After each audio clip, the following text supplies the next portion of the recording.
Ma belle-mère m'a ordonné d'avorter, prétextant que nous avons déjà assez de petits-enfants. Lorsque j'ai refusé, alors que j'étais enceinte de 6 mois, elle est devenue violente. Elle m'a saisi le bras et m'a traîné jusqu'à sa voiture en disant « Je t'emmène à la clinique moi-même ». Mon beau-père me maintenait à l'arrière « Arrête de te débattre, c'est pour ton bien ». Ma belle-sœur a couvert ma bouche, personne ne le saura. Mon mari conduisait la voiture, obéissant aux ordres de sa mère. Quand j'ai réussi à me libérer à un feu rouge et à m'enfuir, ma belle-mère m'a poursuivi et m'a plaqué au sol sur le trottoir. Elle a commencé à frapper mon ventre de femme enceinte, à plusieurs reprises, en hurlant « Si tu ne t'en débarrasses pas, je le ferai ». Des gens regardaient, mais personne n'a aidé. Puis, elle a saisi une pierre au sol. J'écris ceci depuis un lit d'hôpital, avec ma fille nouveau-née dormant paisiblement dans mes bras. Le voyage pour en arriver là a failli nous coûter la vie à toutes les deux. Mais ce qui s'est passé il y a 6 mois a tout changé.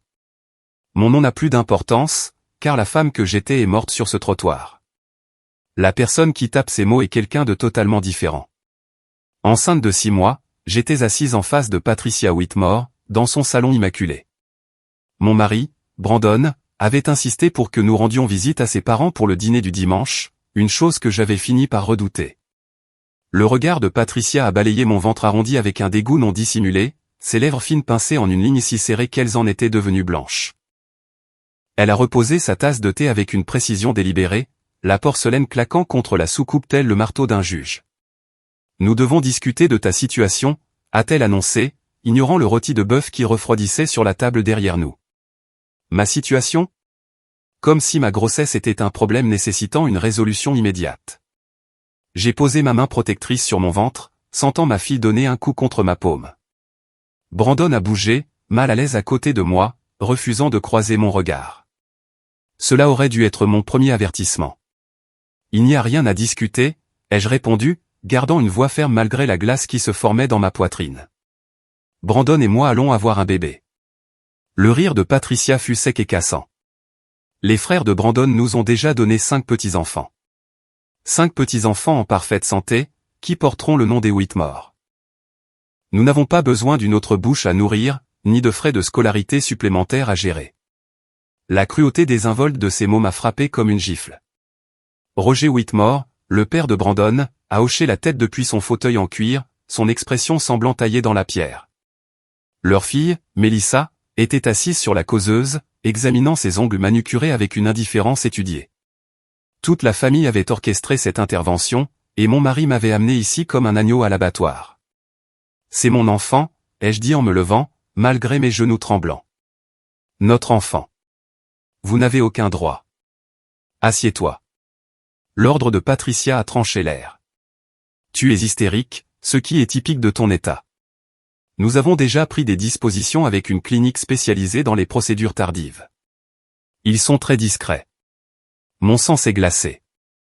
Vous voulez que j'avorte à 6 mois, simplement parce que vous pensez que 5 petits-enfants suffisent.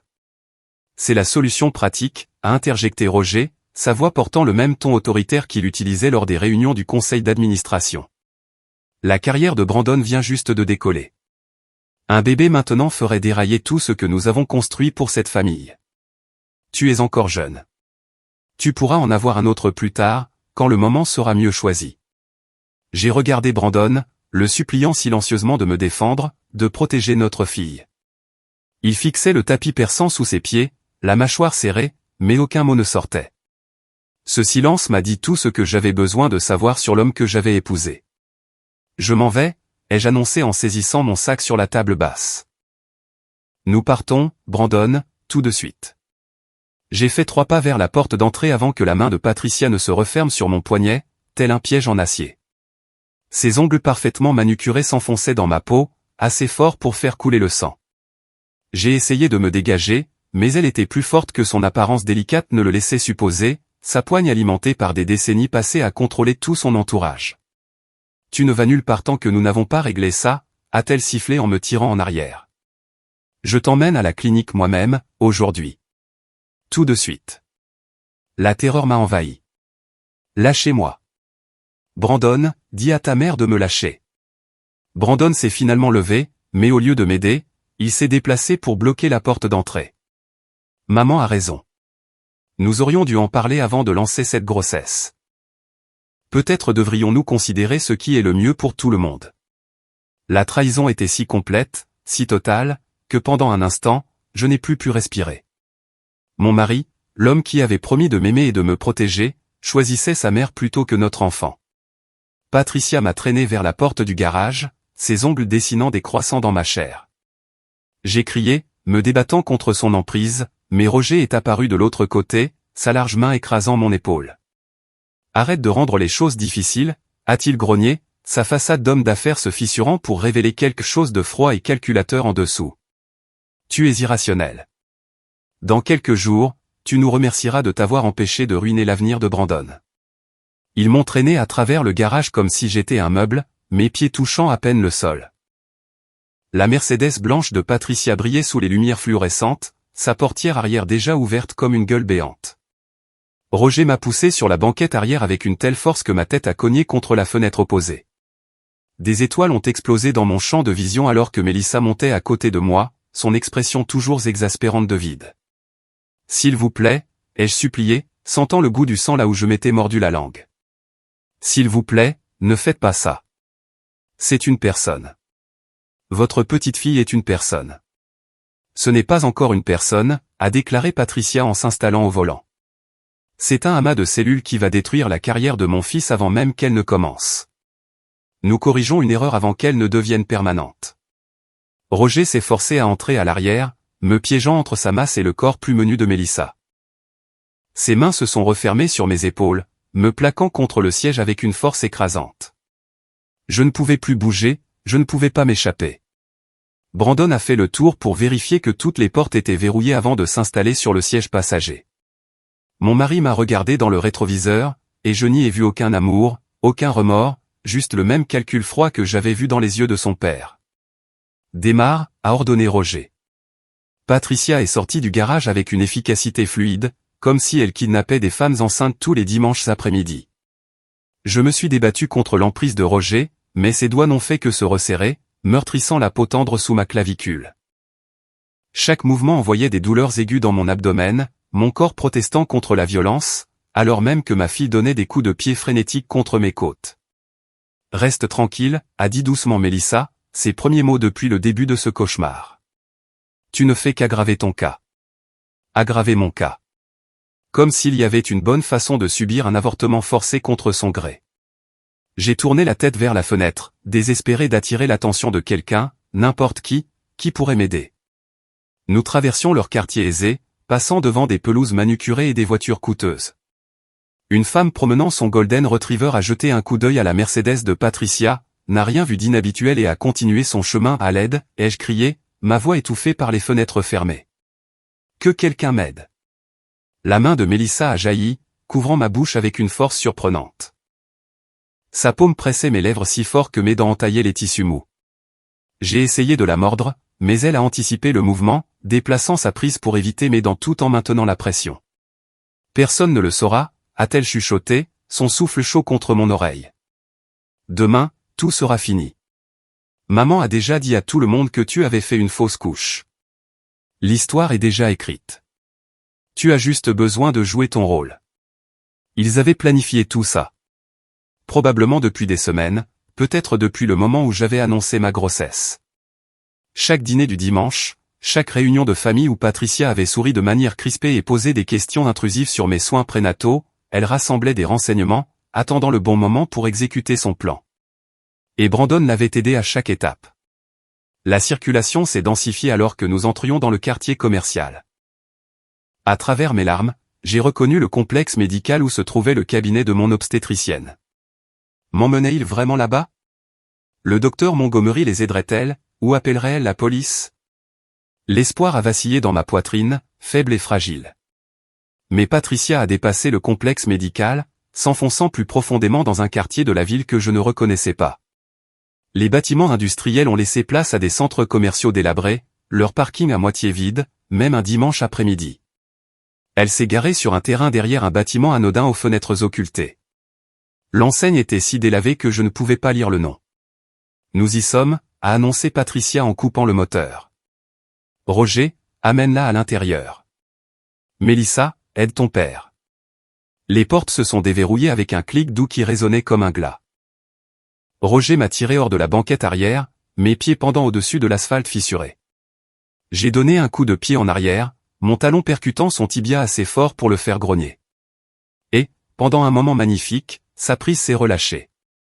Je me suis dégagé, trébuchant vers l'avant, mon ventre de femme enceinte déséquilibrant ma course. Courir. Ce seul mot résonnait dans mon esprit, noyant tout le reste. J'ai couru vers la rue, mes chaussures plates claquant contre le bitume, mes poumons brûlant à chaque respiration haletante.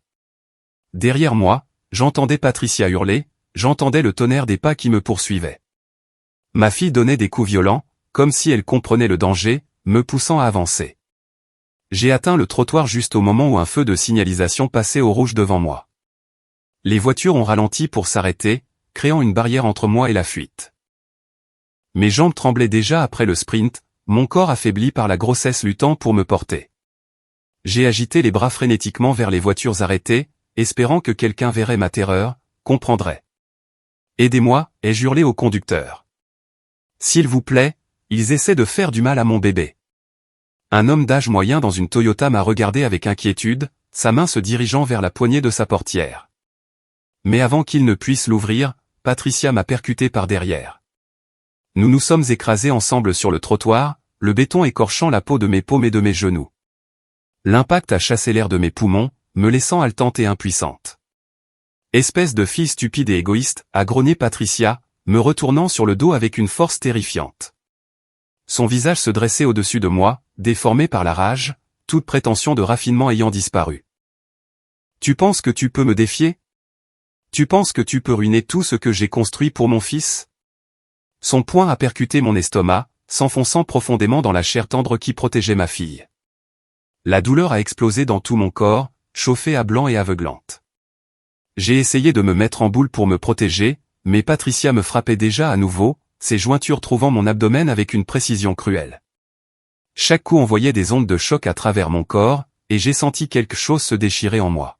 « Si tu ne t'en débarrasses pas, je le ferai » a hurlé Patricia, sa voix résonnant contre les bâtiments environnants. À travers mon agonie, j'ai vu des gens regarder depuis leurs voitures arrêtées, j'ai vu des piétons sur le trottoir opposé sortir leur téléphone, mais personne n'a bougé pour aider.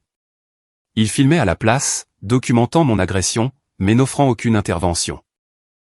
L'homme dans la Toyota, qui avait semblé inquiet, détournait maintenant le regard, sa main se retirant de la poignée de la portière.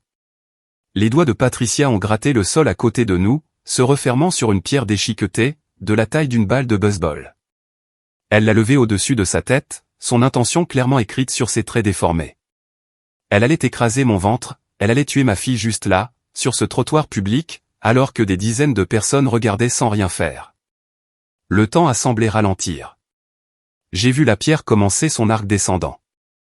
J'ai vu la lumière du soleil de l'après-midi se refléter sur les bagues en diamant de Patricia. J'ai vu Brandon debout, figé sur le trottoir derrière elle, le visage pâle, mais les pieds cloués au sol. Roger criait quelque chose, mais les mots étaient lointains et dénués de sens. Mélissa avait sorti son téléphone, mais je ne pouvais dire si elle appelait à l'aide ou si elle filmait comme tout le monde. La pierre n'a jamais atteint sa cible.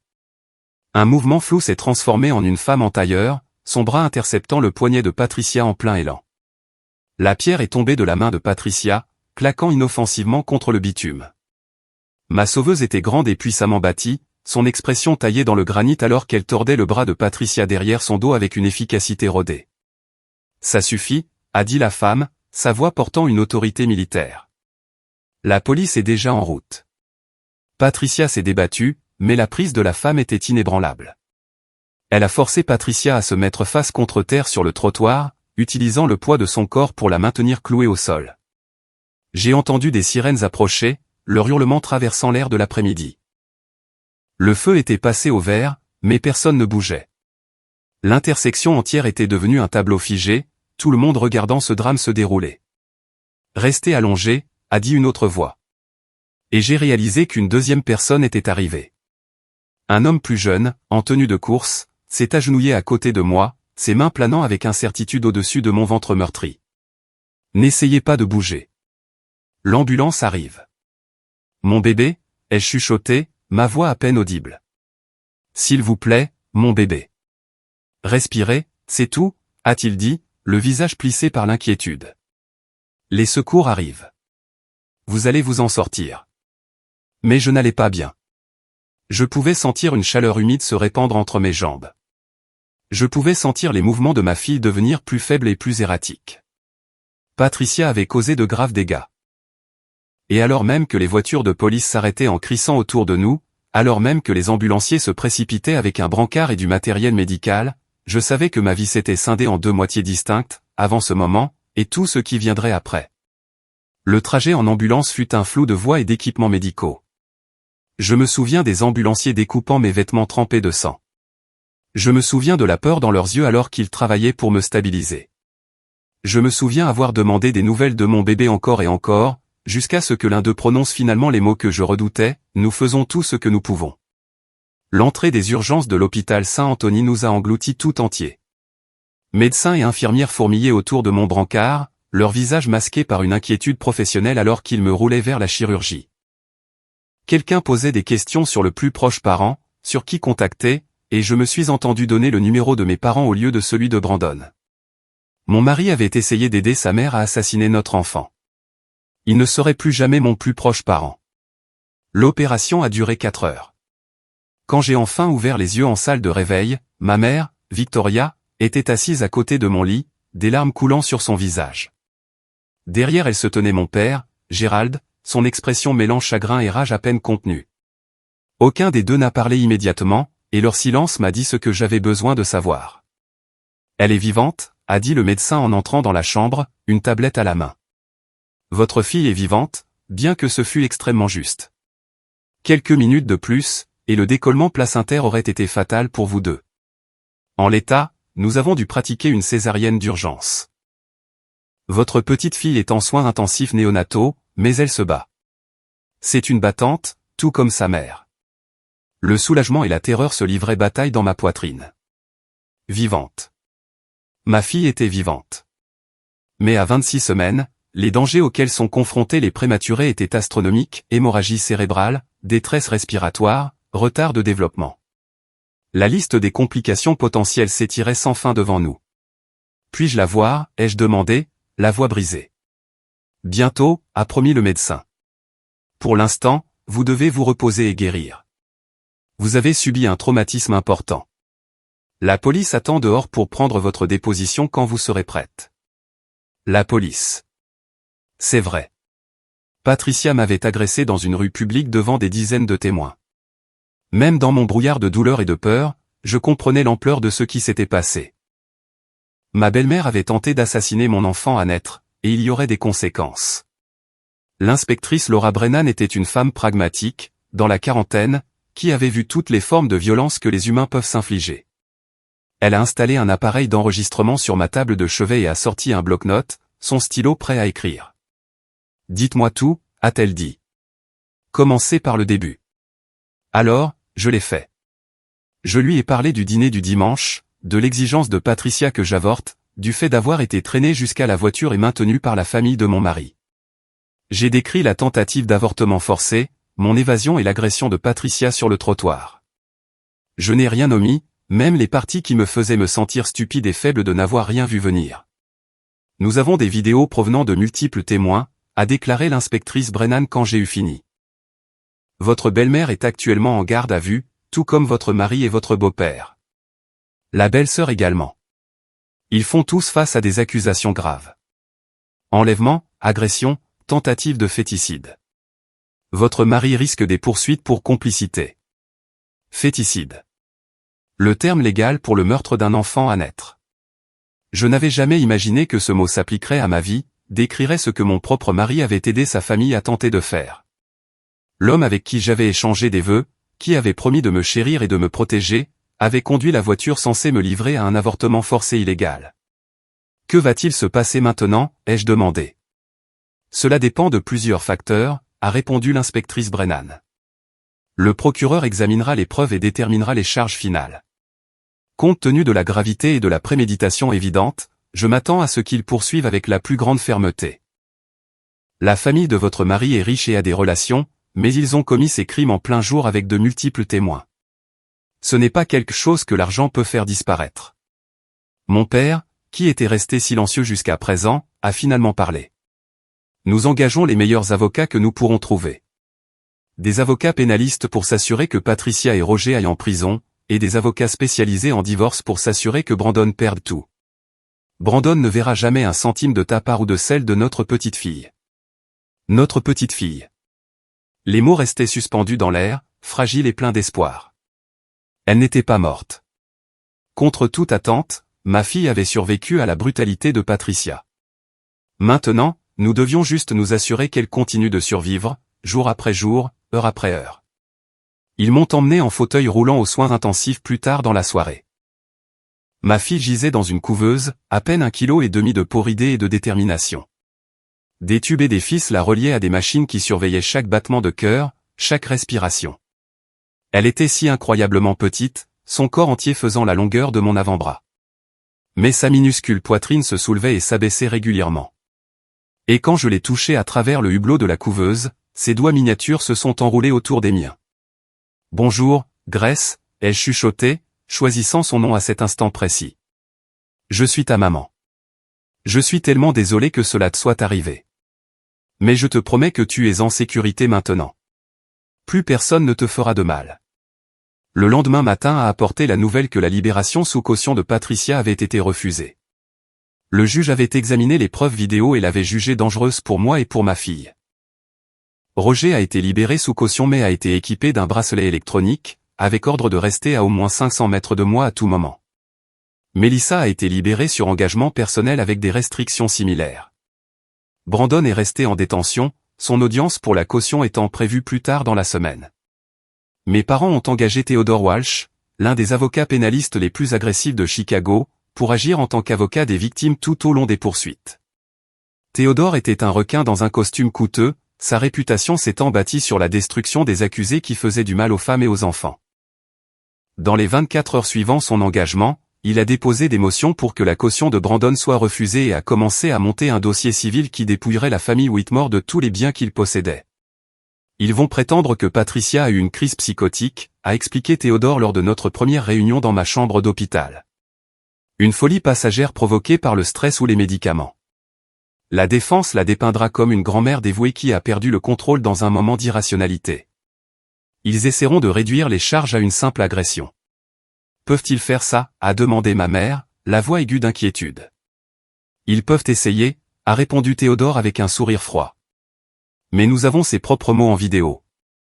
De multiples témoins l'ont entendu dire, si tu ne t'en débarrasses pas, je le ferai. La folie passagère n'explique pas le fait de t'avoir kidnappé chez eux, de t'avoir conduite à travers la ville vers une clinique d'avortement illégale, ni la nature préméditée de cette attaque. L'accusation a un dossier solide. L'audience de caution de Brandon fut un spectacle médiatique. Mon père y a assisté, enregistrant chaque instant sur son téléphone. La salle d'audience était bondée de journalistes, tous désireux de couvrir l'histoire sensationnelle d'une famille riche tentant d'avorter de force le bébé de leur belle-fille. L'avocat de Brandon a fait valoir que mon mari suivait simplement les instructions de sa mère, qu'il avait été psychologiquement manipulé pour obéir. Le juge n'a pas été convaincu. Monsieur Whitmore est un homme de 32 ans, titulaire d'un diplôme d'études supérieures et ayant une carrière réussie. Il ne peut prétendre ignorer que kidnapper sa femme enceinte et tenter de la forcer à avorter de leur enfant est un crime grave. La caution est refusée. Brandon a été ramené en cellule menottée, son costume coûteux froissé par des jours passés en détention provisoire. Selon mon père, il a regardé directement la caméra, sachant peut-être que je verrais les images plus tard. Quelle que soit l'expression qu'il arborait, quel que soit le message qu'il essayait de transmettre, je m'en fichais. Brandon était mort pour moi. Grace a passé 8 semaines aux soins intensifs, luttant contre des complications qui auraient tué des bébés plus faibles. Elle a développé un syndrome de détresse respiratoire, nécessitant un ventilateur pendant les 3 premières semaines. Son système digestif avait du mal à traiter le lait maternisé, nécessitant des sondes d'alimentation et une surveillance attentive. Il y a eu des revers et des frayeurs, des moments où les médecins nous préparaient au pire. Mais ma fille a hérité de mon entêtement, de mon refus d'abandonner. Elle a survécu à chaque défi, devenant plus forte chaque jour. Je vivais à l'hôpital, ne sortant que pour les comparutions au tribunal et les réunions avec les avocats. Mes parents ont emménagé dans un hôtel à proximité, assurant un soutien 24 heures sur 24. Mon père s'occupait de la logistique juridique tandis que ma mère se concentrait sur les questions pratiques, comme nous trouver un nouvel appartement loin de Brandon et de sa famille. Des amis que je croyais m'avoir abandonné ont commencé à me contacter, horrifiés par ce qu'ils avaient vu aux informations.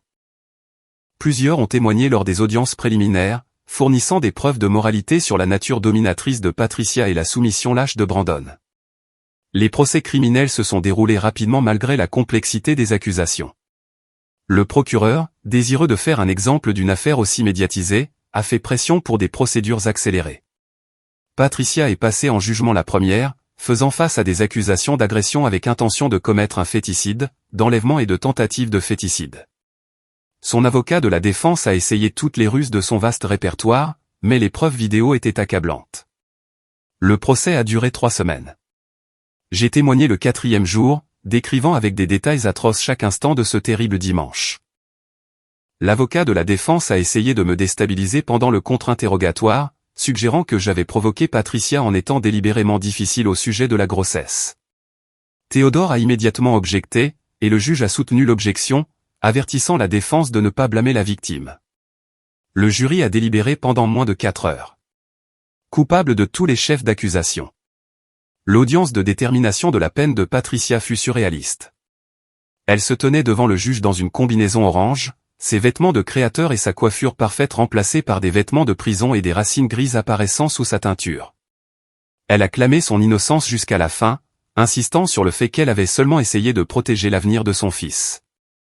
Madame Whitmore, a dit le juge, sa voix lourde de dégoût. Vous avez tenté d'assassiner votre petite fille à naître parce que vous la trouviez gênante.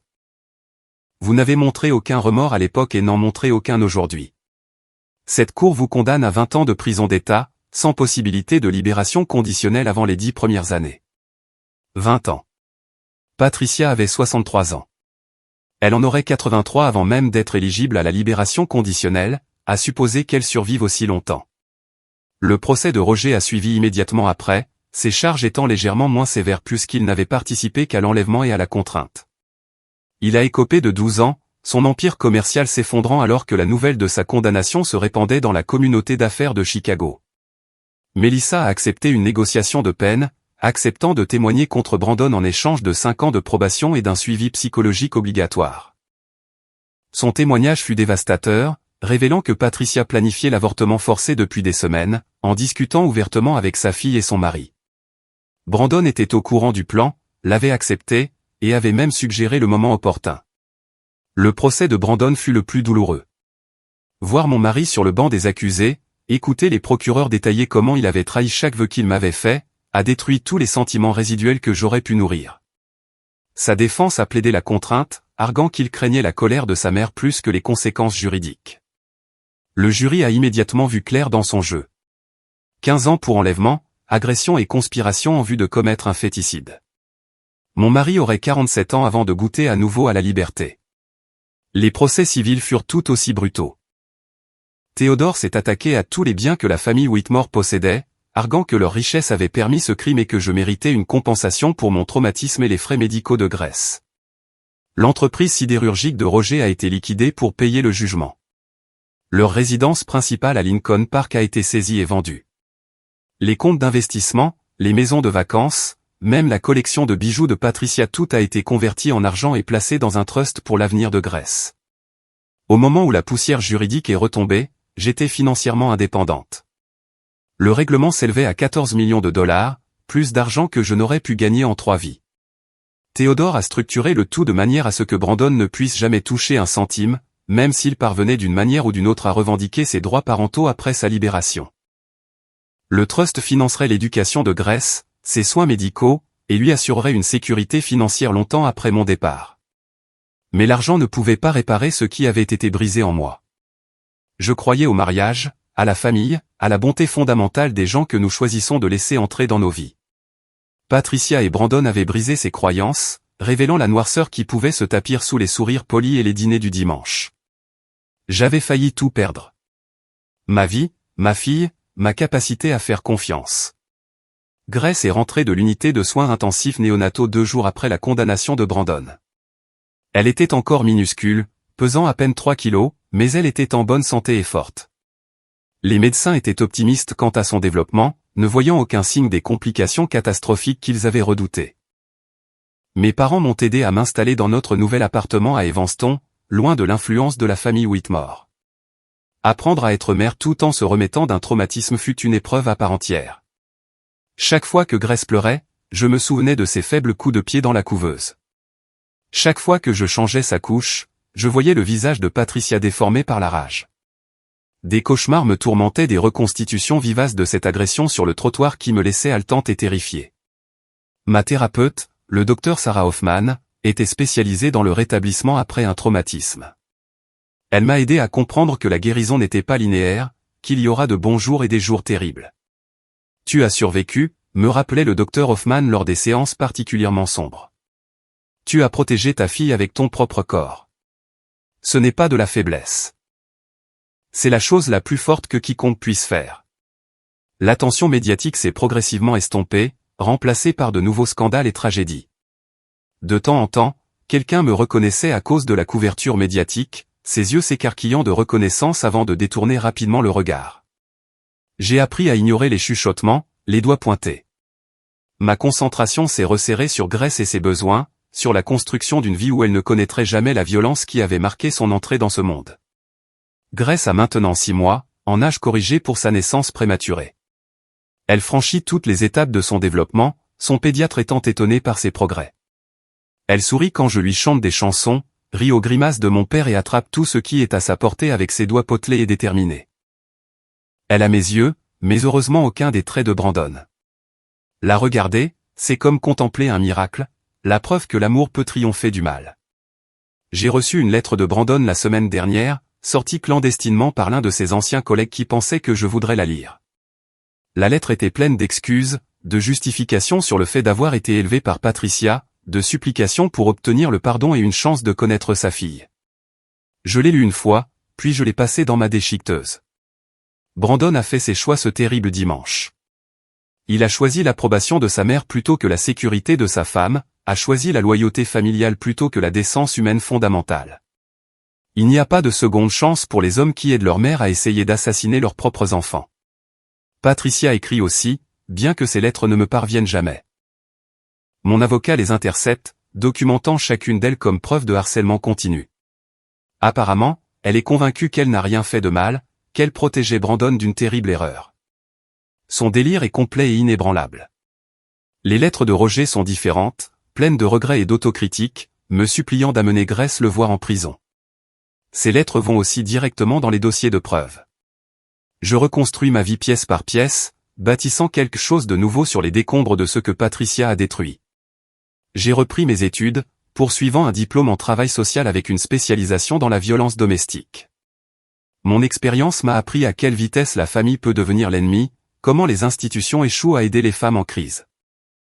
Si je peux utiliser ces connaissances pour aider ne serait-ce qu'une personne à échapper à une situation similaire, alors peut-être que quelque chose de bon pourra sortir de ce cauchemar. Mes parents sont tout l'univers de Grace en dehors de moi. Mon père a pris sa retraite anticipée, se consacrant à être le grand-père que Grace mérite.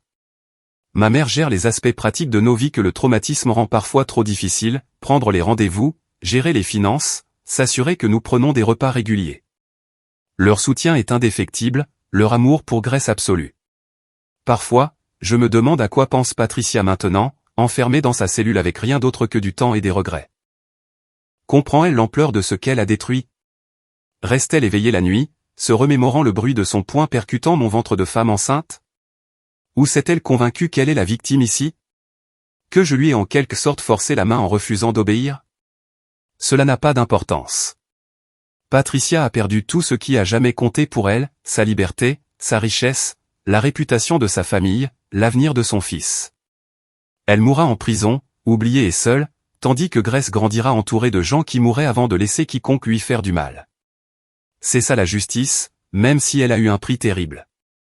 Brandon finira par être libéré, diminué et abîmé par 15 ans de prison.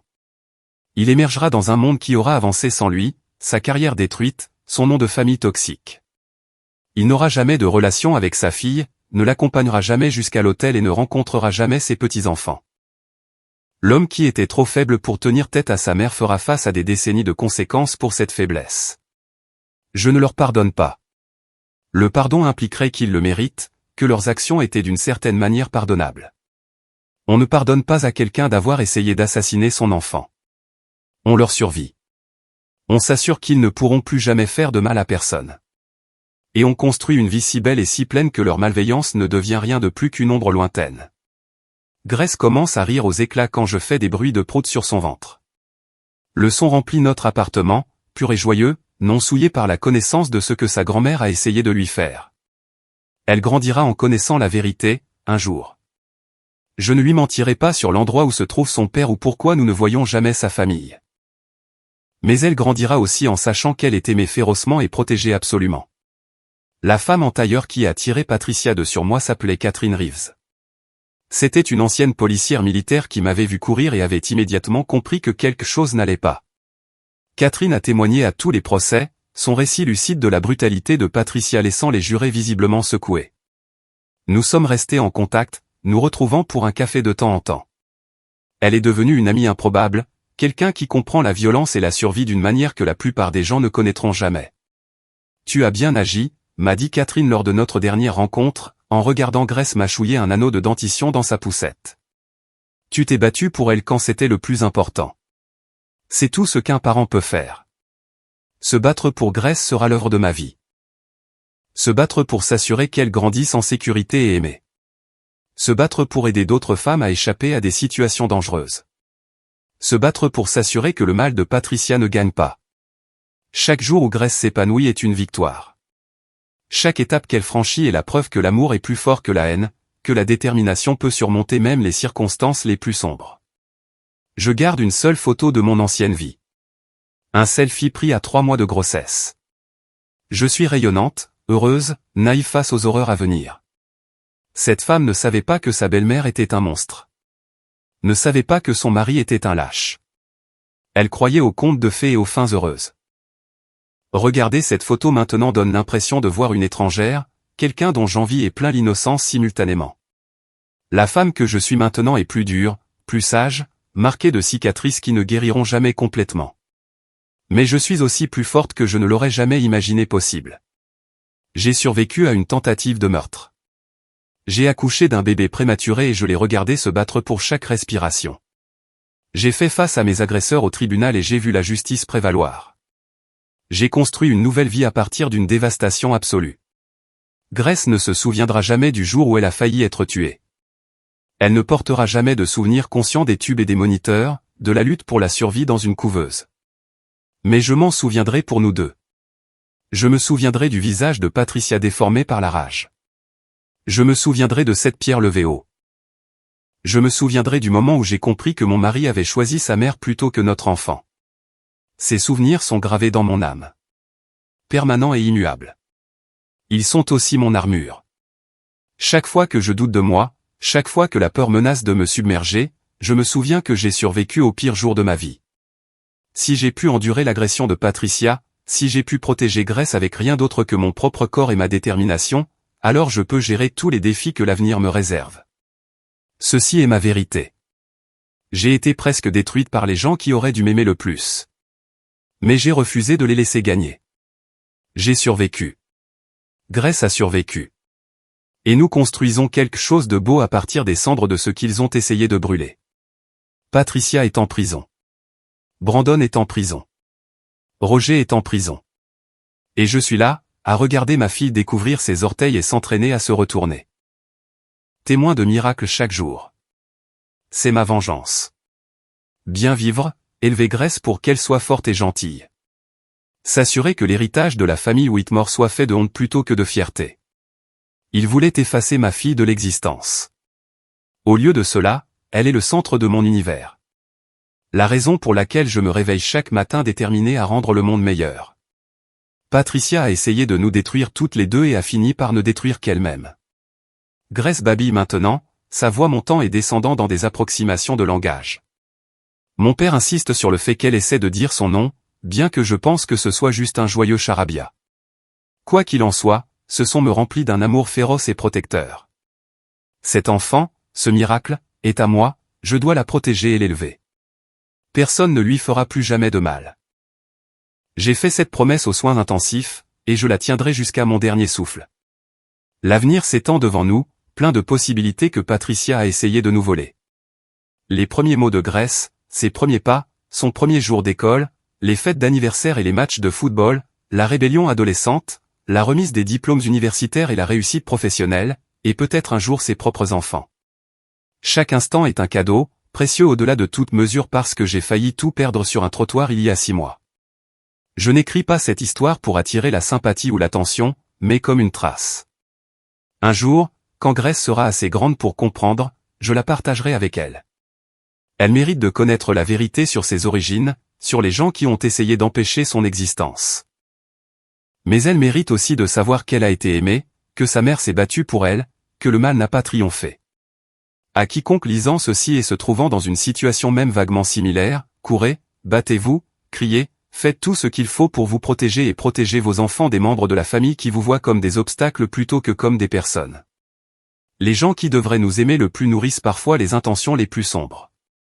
Faites confiance à votre instinct, documentez tout, et ne laissez jamais personne vous convaincre que leur contrôle compte plus que votre sécurité. Patricia Whitmore a passé 63 ans à bâtir une vie de richesse et d'influence. J'ai tout détruit en 3 semaines de témoignages. C'est le pouvoir de la vérité, du refus de garder le silence sur les abus. L'empire Whitmore est en poussière maintenant, leur nom synonyme de cruauté plutôt que de succès. Et je suis là, vivante et forte, élevant une fille qui ne saura jamais ce que signifie ne pas être aimée ou protégée. C'est ainsi qu'on survit à une tentative de meurtre commise par sa propre famille. On vit bruyamment, on aime férocement, et on s'assure que chaque jour qui suit est un témoignage de leur échec. Patricia voulait me faire taire, effacer Grace. Au lieu de cela, nous prospérons pendant qu'elle pourrit dans une cellule. C'est ça la justice. C'est ça la victoire. C'est mon histoire, écrite depuis un lit d'hôpital avec ma fille miracle dormant paisiblement dans mes bras. Nous avons survécu. Nous avons gagné.